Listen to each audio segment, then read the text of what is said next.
في مرة دخلت الغرفة ولقيت عماد ابن خالتي دخل ورايا. قلت له عيب عليك، حد يشوفنا يا واد، عيب عليك، ده أنا مرات ابن خالتك. قال لي عيب ايه بس، انتي مش شايفة نفسك ولا ايه؟ ده انتي طلقة العيب، هو اني اسيبك مع واحد مشاعره ميتة زي ابن خالتي؟ قلت له طيب مش دلوقتي، بلاش دلوقتي عشان محدش يشوفنا، خلينا بالليل. قال لي وانا هقدر استحمل اللي بالليل؟ عايزة اقول لكم ان الموضوع ما بدأش كده خالص، الموضوع بدأ من ساعة ما اتجوزت طارق. أول شهر كانت الدنيا كويسة جدا والحياة وردي زي ما بيقولوا، وقضيت أحلى شهر في حياتي. بس بعد كده حصلت المشكلة. طبعا بيدور في دماغكم دلوقتي سؤال، وهو انتوا لحقتوا تتجوزوا علشان يحصل مشاكل بينكم؟ بس الإجابة كانت لأ. أنا مش قصدي مشاكل عادية، لكن كانت مشاكل من نوع تاني. كانت كل المشاكل تتمثل تحت كلمة واحدة بس، وهي الإهمال. الإهمال اللي يخلي أي ست مهما كانت قوية تضعف قدام كلمة حلوة من أي حد، حتى لو بينها وبين نفسها. وبالفعل أنا جوزي أهملني بعد شهر من جوازنا بحجة شغله، وبالمناسبة هو شغال طبيب في عيادة خاصة، يعني كل يوم بيكون في عمليات غير التانية، دايما بيأخر ووقته قليل جدا. بدأت إن أنا مهتمش ومركزتش معاه علشان ما نتخانقش، لأن دي طبيعة شغله، يعني مفيش بالإيد حيلة. وحتى لما كنا بنتخانق كان بيرد عليا بجملة واحدة بس، وهي أعمل إيه يعني يا لميا، ما أنا بشتغل علشان أجيب فلوس، علشان أعرف أصرف عليكي، علشان ما تبقيش محتاجة أي حاجة. غلط في إيه يعني؟ كان كل مرة يرد عليا نفس الرد، لحد ما قررت إني أنا أسكت وأقفل الموضوع ده وأعيش عادي زي أي اتنين. قعد شهر واتنين وتلاتة واربعة لحد ما وصلنا 6 شهور على الحال ده. حتى ما كانش بيقرب لي غير مرة أو مرتين في الشهر. أكيد انتوا حاسين بيا، أنا برضو ست وعايزة أحس بأنستي، عايزة أحس إني متجوزة. حاجات كتير نفسي كنت عايشها، بس كل ده كان بالنسبة لي أحلام. المشكلة مش هنا، المشكلة بدأت تحديداً يوم ما كنا على الفطور أنا وخالد طارق وابنها.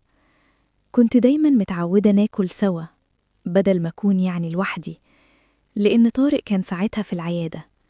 قعدنا ناكل واتفاجئت إن عماد اللي هو ابن خالتي كان مركز معايا قوي، مركز معايا بشكل غريب. في الأول افتكرته مش قصده أو إنها يعني صدفة، لكن هي مش صدفة. باصص عليا أو على جسمي يعني تحديداً، خصوصاً إني كنت لابسة روب كده مريح شوية، ولكن أنا ما كنتش واخدة بالي. حاولت أتجاهله ومركزتش معاه. خلصنا أكل وقمت رحت الغرفة شوية، وحسيت بيه واقف ورايا، وفجأة لقيت اللي بيقولي أنا حاسس بيكي يا لميا. لما قال الجملة دي كان درجة إن ما كانش فيه أي مسافة بيني وبينه. ساعتها كان جسمي سخن جدا لما قرب مني، عينيا كانت مفتوحة على آخرها، قلبي كان بيدق بسرعة لحد ما خرج من الغرفة. وهنا ما كنتش قادرة أمسك نفسي، بقالي كتير جدا محدش قرب مني بالشكل ده. حاولت ما بينش أي حاجة وخرجت من الغرفة. قدمت الشاي وسط نظراته اللي كانت متابعاني في كل حركة بعملها. مركزتش معاه لحد ما خالتي نزلت، وهو كان نازل كده وراها. بس قبل ما ينزل قالي على فكرة الفطور كان حلو، تسلم ايدك. ومش الفطور بس اللي حلو، انتي كمان كنتي حلوة قوي. قالي الجملة دي ونزل وسابني. إحساسي الغريب جدا مقسوم بين اتنين. أول إحساس بيقولي إيه اللي انتي بتعمليه ده يا لميا، ابن خالتك ما ينفعش. أما الإحساس التاني وهو إني كنت مبسوطة قوي باللي حصل، لدرجة إني كنت كل شوية أفتكر الموقف وكنت بدوب من نوايا. انتهزت إن طارق لسه مجاش ودخلت جهزت نفسي، لبست طقم حلو، حطيت البرفيوم بتاعي اللي بيحبه، وفضلت مستنياه لحد ما رجع. كان مستغرب من اللي أنا عاملاه. قال لي ده انتي باين عليكي كده مزاجك رايق. قلت له جدا. يلا بقى ادخل الحمام علشان تاخد دش عقبال ما احضر لك هدومك. قال لي مالك يا لميا، انتي كويسة؟ قلت له حاسة إننا بقالنا كتير بعاد عن بعض، عايزين نقرب شوية بقى. قال لي فجأة حسيتي بكده؟ قلت له طب بقولك إيه، النهاردة مش وقت كلام، إحنا عايزين نستغل كل دقيقة النهاردة. قال لي بس أنا تعبان النهاردة جدا. حطيت إيدي كده على بقه وقلت له طارق أنت بقالك كتير بعيد عني. إيه؟ ما وحشتنيش؟ قربت منه لدرجة إني كنت داخلة في حضنه. قلت له أنت مش حاسس بيا ولا إيه؟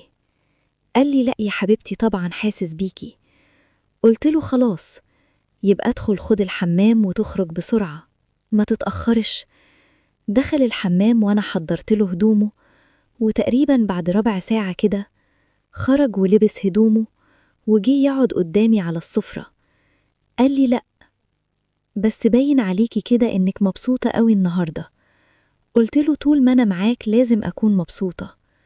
كان نفسي أقوله إنه يبادلني نفس الكلام أو حتى نظرات، بس هو طبعا كان مركز في الأكل، كان بياكل وكأني مش قاعدة معاه من أساسه. وأنا معلقتش على تصرفاته علشان اليوم يكمل كويس. لحد ما هو خلص أكل قال لي الواحد كان جعان قوي، يدوبك أدخل أنام علشان عندي بكرة عملية بدري. قلت لنفسي بس هنا بقى ما كانش ينفع أسكت. قلت له نعم، تدخل تنام يعني إيه؟ قال لي أنا تعبان والله يا لميا، خلينا يوم تاني. قلت له يوم تاني إيه يا طارق؟ بقولك أنا عايزاك النهاردة، محتاجالك. في إيه مالك؟ قال لي مفيش حاجة، بقولك تعبان، مش هيحصل حاجة لو اتأجلت ليوم تاني أكون فايق فيه حتى. قلت له والله هو أنت بتوفق إمتى أصلا؟ أنت طول الوقت في شغلك، هتبقى معايا إمتى؟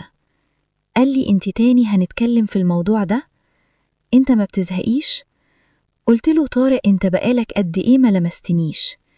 قال لي مش فاكر، وأكيد يعني مش هركز في حاجة زي دي. قلت له ليه ما تركزش، هو أنا مش مراتك ولا إيه؟ ولي عليك حقوق. قال لي حقوقك بتاخديها على أكمل وجه، أما الموضوع اللي في دماغك ده ممكن يستنى شوية. قلت له أهو الموضوع اللي في دماغي ده بقى ما ينفعش يستنى، خصوصا لما أكون متجوزة، والمفروض إني يعني متجوزة راجل اللي بحبه. قال لي وبعدين عايزة إيه يعني يا لميا؟ قلت له عايزة أحس إني متجوزة يا طارق. قال لي وإنتي مش هتحسي إنك متجوزة غير لما نعمل كده؟ قلت له أمال هو الجواز يعني بالنسبة لك إيه؟ قال لي الجواز مش مجرد سرير بس يا لميا، في حاجات تانية غير الموضوع ده، والحاجات التانية موجودة، والموضوع ده بس هو اللي ناقصني، يبقى تستحملي شوية، ما عنديش حل غير ده. قلت له طب على فكرة بقى، الجار اللي فوقنا كان بيحاول يعاكسني. قال لي أعمل إيه يعني؟ قلت له بيعاكسني يا طارق، بقولك بيعاكسني. قال لي الجار متجوز على فكرة. قلت له هما المتجوزين مش بيعاكسوا يعني؟ رد عليا وقال لي هو انت عندك ايه زيادة يعني على اللي عند مراته؟ انتوا الاتنين ستات زي بعض، واللي موجود هنا زي اللي موجود هنا، يبقى مفيش اي سبب يعني ان هو يعاكسك. قلت لي يعني انت مش غيران؟ قال لي اغير لما يكون الموضوع بجد، مش قصة لسه مخترعاها دلوقتي. انا داخل انام، تصبحي على خير. وفعلا دخل نام. على فكرة انا عايزة اقول لكم على حاجة، الجار ما كانش بيعاكسني ولا حاجة، ودي فعلا قصة أنا اخترعتها بس علشان كان نفسي يعني أحس إن هو غيران عليا، نفسي أشوفها في عينه. رحت بصيت كده على نفسي في المراية، بصيت على جسمي ناقصني إيه أنا علشان يبقى مرغوب فيا. متجوزة راجل مش مقدر الست اللي معاه. اتنهدت كده بحزن ورحت نمت جنبه، وأنا كنت لسه بنفس اللبس اللي أنا كنت لسه لابساه علشانه. صحيت تاني يوم ما لقيتهوش جنبي، لقيت ورقة مكتوب فيها أنا رايح العيادة 3 أيام، رايح مؤتمر طبي في القاهرة علشان عندي محاضرة، وجنبها 5000 جنيه. قمت علشان أفطر، لكن حتى ما كانش ليا نفس. لقيت خالته بتتصل بيا وبتقولي أنا عارفة إن طارق سافر النهاردة، وإنها هتطلع تتغدى معايا علشان ما بقاش لوحدي. بس برضو أنا ماليش نفس لأي حاجة، ولكن وافقت علشان ما أقعدش لوحدي حتى لو مش هاكل. جهزت الغدا وهي كانت موجودة معايا، وطبعا عماد ابنها طلع معاها. خلصنا أكل ودخلت الغرفة أجهز القهوة، لقيته جاي ورايا كده وبيقولي: على فكرة، أنا سمعتكم امبارح وانتي بتتخانقي مع طارق. كنتي بتتخانقي معاه ليه؟ قلت له عادي، مشاكل عادية. قال لي علشان بيأخر، صح؟ قلت له انت عرفت منين؟ قال لي علشان ده السبب اللي أي ست بتتخانق علشانه لو جوزها مشغول وسايبها. كمان انتي مش أي ست، ده انتي ست الستات.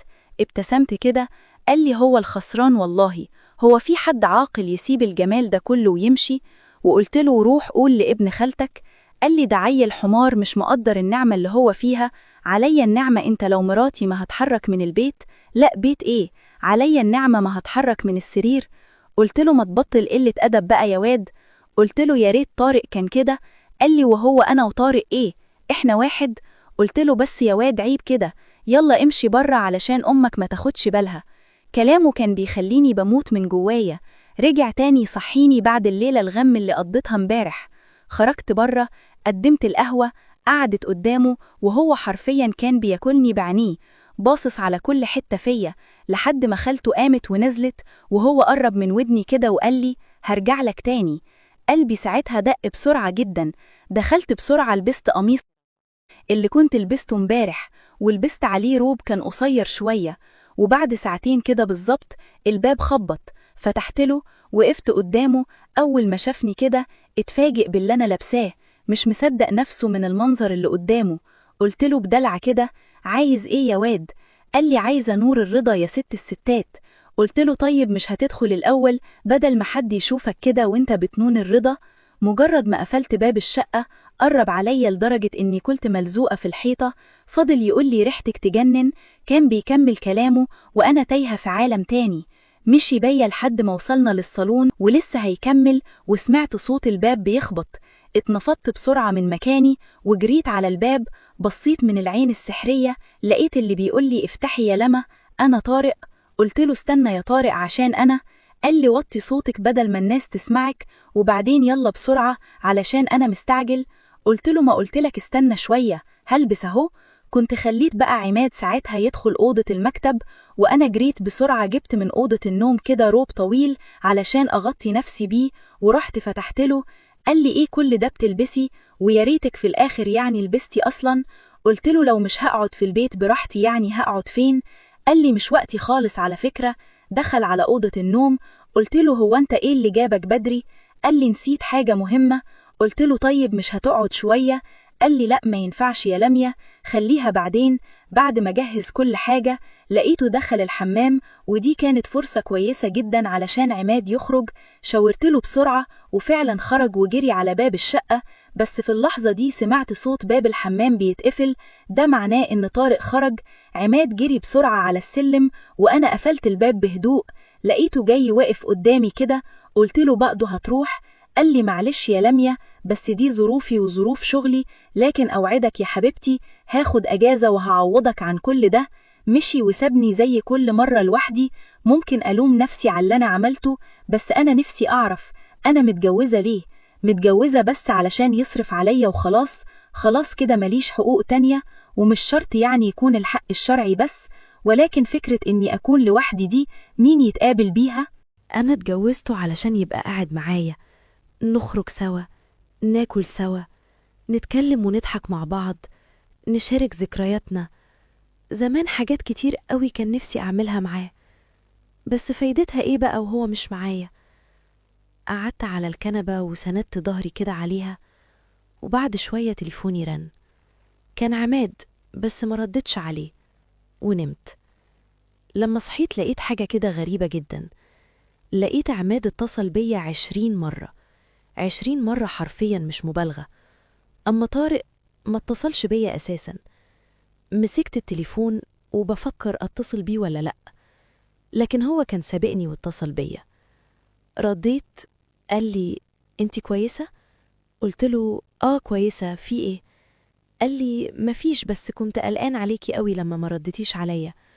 قلت له تقلق عليا ليه يعني؟ قال لي أكيد مش علشان انتي مرات ابن خالتي يعني. قلت له بس أنا مرات ابن خالتك فعلا يا عماد. قال لي لكن أنا مش بعتبرك كده، انتي أهم من كده بكتير عندي. قلت له مش حقيقي. قال لي لأ حقيقي وجدا كمان. قلت له مش حقيقي يا عماد. قال لي أنا عيني عليكي من زمان يا لميا، من أول ما شفتك مع طارق أول مرة، من ساعتها وأنا مش قادر أطلعك من دماغي. قلت له وقدرت تسكت كل ده؟ قال لي ما كنتش قادر أتكلم ولا بينلك أي حاجة. قلت له طب وآخرتها إيه؟ قال لي انتي مرتاحة مع طارق؟ قلت له بحاول. قال لي بتحاولي إيه يا لميا؟ انتي مش عارفة تعيشي أساسا، ما توهميش نفسك. قلت له ما عنديش حل تاني. قال لي لأ عندك. قلت له إيه هو؟ قال لي تطلعي منه. قلت له هو ده عادي؟ قال لي ومش عادي ليه؟ قلت له طب هعمل إيه بعدها؟ هبقى مطلقة وأنا معداش على جوازي سنة، تفتكري الناس هتقول إيه؟ قال لي طز في الناس، اطلبي منه الطلاق ونتجوز بعدها. قلت له ده مستحيل يحصل، مين هيسيبنا نعمل كده أصلا؟ قال لي هو ده اللي هيحصل يا لميا، أنا مش هسيبك تبقي بعيد عني أكتر من كده. قلت له طيب أنا هقفل دلوقتي علشان محتاجة أنام. قال لي طيب بقولك إيه، أنا أمي نامت، إيه رأيك لو أطلع ليكي ونقعد شوية مع بعض؟ قلت له لأ يا عماد، أنا تعبانة وعايزة أنام. قفلت معاه وأنا جوايا حيرة كبيرة جدا، مش عارفة أعمل إيه، أسيب نفسي ولا أسكت وحافظ على بيتي. معداش 5 دقايق بالظبط ولقيت الباب بيخبط. رحت فتحت، قلت له أنا قلتلك هنام يا عماد. قال لي انتي فاكراني زي طارق ولا إيه؟ لما تقوليلي هنام هسكت وأسيبك. قلت له عايز إيه دلوقتي؟ قال لي مش عايز غيرك انتي. دخل من باب الشقة وقفل وراه، قرب مني قلت له عماد ما ينفعش كده، ما ينفعش يا عماد. بس هو طبعا ما كانش مركز معايا تماما، فضل مكمل وأنا كنت خلاص سلمت نفسي، ما كنتش قادرة أقاوم أكتر من كده. دخلنا الأوضة وحصل اللي حصل تاني يوم صحيت لقيت نفسي في حضنه. قلت له عماد، يا عماد قوم. قال لي إيه يا قلبي؟ صباح الخير. قلت له صباح النور يا حبيبي، تحب أحضر لك الفطار؟ قال لي مش عايز فطار. قلت له أقوم أحضر لك أكل، أنت بذلت مجهود كبير. قلتها وضحكت بكسوف. ساعتها كان بيضمني أكتر وقال لي لأ خليكي معايا ومش عايز حاجة من الدنيا كلها غيرك انتي وبس. قلت له تعرف إن طارق عمره ما دلعني، حتى لما كان بيكون فاضي وقاعد معايا قبل يعني ما يكون هو في الشغل طول الوقت بالمنظر ده. قال لي طب ينفع بقى نسيبنا من طارق دلوقتي خالص؟ قلت له إزاي يا عماد؟ ما هو جوزي. قال لي هو ما يستاهلش تكوني معاه، انتي تستاهلي واحد يبقى مقدر الجمال والنعمة اللي في ايده. قلت له بس طارق جوزي وانا بحبه، ومش معنى اننا عملنا كده مع بعض اني مش بحبه، لا انا بحبه، بس هو غبي ما بيعرفش يشوف اهتماماتي. قال لي يعني انا ماليش لازمة كده؟ طيب تمام، انا هقوم امشي وانسى كل اللي حصل ده. مسكت فيه قلت له لا طبعا، انت حبيبي، أنا ما أقدرش أستغنى عنك، أنت الوحيد اللي فهمني. قال لي أنت ما بتحبنيش يا لميا. قلت له يا واد خلاص بقى بلاش تبقى قافش كده، وبعدين ما أنا معاك أهو.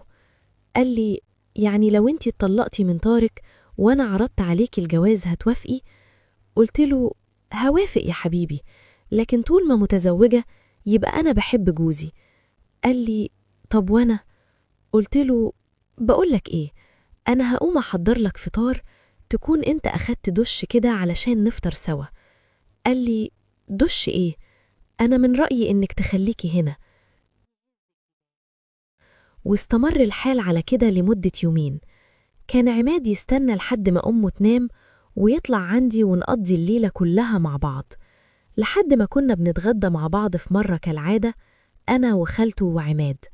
وبعد ما خلصنا أكل دخلت الغرفة ودخل ورايا.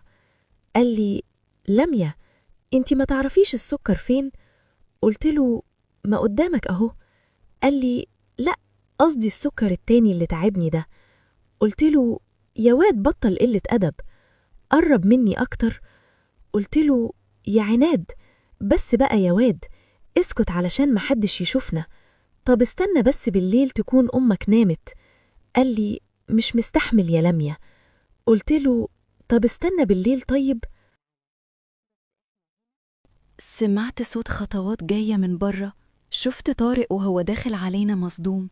قال لي: هو انتوا بتعملوا ايه هنا؟ وفضل يشتم فينا جامد، وفضل يقول لي ابن خالته: انت بتعمل ايه مع مرات ابن خالتك يا حقير يا ابن الكلب. وفضل يشتم فيه. انت اتجننت يا طارق ولا ايه؟ قلت له: ما احنا كويسين اهو، هو كان حصل ايه يعني؟ قال لي: انت تخرسي خالص، لسه حسابك معايا بعدين. عينيه كانت كلها غضب. مسك عماد من التيشيرت بتاعه وقال له: وصلت بيك البجاحة انك تعمل كده مع مرات ابن خالتك؟ نسوان الدنيا كلها خلصت ومش فاضل غير مراتي؟ ازاي جالك قلبي يا ابن خالتي؟ ده انا بسيبها هنا وبسافر علشان مطمن انك موجود، ولو حصل حاجة بتبقى انت اللي واقف معاها وبتحميها. بتعمل معايا انا كده ليه؟ ليه يا عماد؟ قال له: اوعى ايدك كده يا عم طارق، انت شكلك كده تهبلت. هو انت كنت دخلت علينا لقيتنا قلعين ولا ايه وبتشكي؟ انا طيب ماشي، هعديها لك علشان انت ابن خالتي، علشان انت ابن خالتي الكبير. انما بتشك في مراتك؟ طب اتجوزتها ليه لما انت بتشك فيها؟ عماد بص ليا كده وهو بيضحك بسخرية، وراح نده لخالته وقال لها: تعالي يا ست الكل اتفرجي على ابنك، اتفرجي على تربيتك. وفضل يشتم فيه: ابنك بيحب مراتي، ابنك بيلمس مراتي، ساب النسوان اللي في العالم كله وملقاش غير مراتي يعمل معاها كده. قالت له: انت بتقول ايه يا طارق؟ عماد لا يمكن يعمل كده. خالته قربت من عماد كده: صحيح الكلام اللي ابن خالتك بيقوله ده يا عماد؟ عماد كان ساكت وباصص في الأرض. قالت له: رد عليا يا عماد، اللي ابن خالتك بيقوله ده حصل ولا لأ؟ خالته بدأت تبصلي كده، وكنت لسه هتكلم وأقول لها بصراحة اللي بيقوله ده.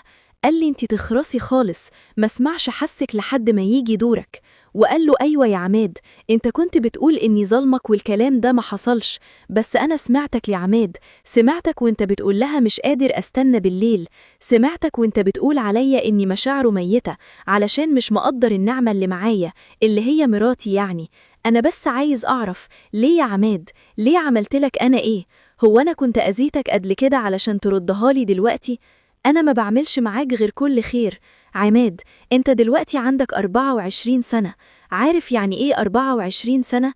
يعني اللي قدك دلوقتي متجوز وفاتح بيت وبيصرف على مراته، لكن أنت عندك 24 سنة وأنا لسه بصرف عليك لحد دلوقتي، وعمري ما اتكلمت معاك في أي حاجة، وبعد ده كله بتعمل معايا كده؟ قال له: ما السبب واضح أهو قدامك يا طارق، أمال أنت مستغرب ليه بقى؟ السبب إنك واخد كل حاجة، ما سبتلي أي حاجة، متعلم ومتجوز، لا وكمان متجوز واحدة بتحبها، ومعاك فلوس، يعني تقريبا مش ناقصك حاجة، لكن أنا ناقصني. طارق كان فقد أعصابه وصوته كان عالي جدا. قال له: وأنا مالي؟ أنا مالي بكل ده؟ انت اللي ما كنتش بتحب تروح الجامعة وعشان كده اتفصلت منها، انت اللي مقضيها كل يوم مع واحدة. هو انت عمرك جيت قلتلي انا بحب واحدة وعايز اتجوزها؟ رد عليا، انت اللي فاشل يا عماد وجاي تعلق فشلك عليا انا. بس ماشي، انا بقى هكمل على اللي انت فيه. اعتبر انك من النهاردة مالكش ابن خاله من دلوقتي. انا ماليش قرايب، ابن خالتي عماد مات، اطلع برا. خالته كانت عمالة بتعيط ومنهارة، كانت بتترجاه ولكن ما كانش سامع أي حد. عماد مشي من البيت وخالته نزلت وراه علشان تلحقه. باب الشقة اتقفل. طارق، علشان خاطري اسمعني. قلت له: انت فاهم غلط، الموضوع كان غلط، هو اللي كان بيحاول معايا، انا كنت بمنعه، وحتى ما كنتش عايزة اقولك علشان ما تخسرش ابن خالتك. صدقني يا طارق، انا ما عملتش اي حاجة، عماد هو السبب. ضحك كده عليا باستهزاء. قال لي: الحرامية برضه بيعملوا كده لما حد بيقفشهم، كل واحد فيهم بيبيع التاني في ثانية. بس انت طلعتي قوية يا لميا، بتبيعي عماد لكن هو ما باعكيش، هو ما قالش عليكي كلمة واحدة. انت بالذات عندي ليكي سؤال واحد وعايز رد عليه، أنا قصرت معاكي في إيه؟ قلت له طارق والله صدقني أنا ماليش ذنب. وكأنه تحول وبقى وحش تاني، زعق فيا، قال لي ردي عليا، أنا عملت معاكي إيه وحش يخليكي تعملي فيا كده؟ قرب مني وفي لحظة كان الألم نازل على وشي. قال لي ردي يا لميا، أنا عملتلك إيه وحش؟ كنت ساكتة مش عارفة أتكلم، ولكنه مسكتش، وبعد ثواني كان ضربني الألم التاني. قال لي هفضل أضرب فيكي كده لحد ما تنطقي، فأنتي تردي أحسن لك يا لميا. قلت له عايز تعرف قصرت في إيه؟ قصرت فيا أنا يا طارق، أنت ما كنتش موجود معايا أصلا، أنا ما كنتش بحس إني متجوزة اسمي بس لكن من غير إثبات. تقدر تقولي أنت بتكون فين في يومي كله؟ أنت عملتلي إيه خليني أحس إني متجوزة أساسا؟ أنت قصرت كتير قوي يا طارق وأنت مش حاسس. قال لي هو تقصيري ده حصل بسبب إيه؟ مش بسبب الشغل، بشتغل علشان أصرف عليكي، علشان ما تبقيش محتاجة أي حاجة. لو واحدة غيرك كانت باست إيدي هوش وظهر ورضيت باللي هي فيه، لكن انتي ما عملتيش كده. أصل اللي هتعمل كده هتكون واحدة بنت ناس وبتفهم في الأصول، إنما انتي. قلت له أنا إيه يا طارق؟ انت ناسي إنك فضلت تلف ورايا علشان أبصلك أصلا؟ نسيت لما كنت هتطير من الفرحة علشان أنا وافقت بيك؟ انت اللي ما كنتش تحلم تتجوزني يا طارق. قال لي ليه يا حبيبتي؟ انتي فاكرة نفسك مين؟ ده انتي واحدة رخيصة كمان، إياكي تكوني مصدقة نفسك، انتي اللي ما كنتيش تحلمي إن حد يتجوزك أصلا. كل الناس كانت شايفاكي، ولا نسيتي إنك جاية من وإن أبوكي هرب وساب أمك بعد ما بقت حامل فيكي. انتي ناسية أصلك يا لميا، ناسية إني لميتك من الشارع، ساعتها دموعي نزلت. قال لي ده اللي انت تستهليه يا لميا، وخلاص أنا ما بقتش عايزك، روحي للي يستهلك انتي، وعماد لايق عليكوا أكتر. انتي طالق، أنا نازل دلوقتي، لما أرجع مش عايز ألمح وشك هنا في البيت، لو رجعت ولقيتك هنا هقتلك. الغضب اللي جوايا مخليني مش شايف ولا عارف أتحكم في نفسي، كان لازم أمشي من المكان ده قبل ما أعمل أي جريمة. وبالفعل مشيت وبعدت، مشيت حتى من المحافظة نفسها، رحت المنصورة، كنت سايق بسرعة كبيرة جدا كأني بطلع غضبي في السواقة. لحد ما وصلت قعدت قدام النيل بفتكر كل اللي حصل، إزاي خدعوني بالشكل ده، إزاي كنت عايش وسطهم وأنا مش داري بأي حاجة. يا معاه كام مرة، لمسها كام مرة، طب كانت بتقول لعماد نفس الكلام اللي كانت بتقولهولي ولا لأ؟ حاجات كتير جدا توجع كانت بتيجي في بالي، حاجات كانت بتموتني بالبطيء. حقيقي أنا مش قادر أصدق. طارق مشي، ما بقتش عارفة أعمل إيه، أروح فين؟ ماليش حد أروح عنده، ما كانش فيه غيره هو. اتصلت بيه قلت له أنت فين؟ قال لي أنا واقف جنب البيت، في حاجة ولا إيه؟ قلت له ابن خالتك طلقني يا عماد. قال لي ياه، ألف نهار أبيض، ده إيه الأخبار الحلوة دي؟ قلت له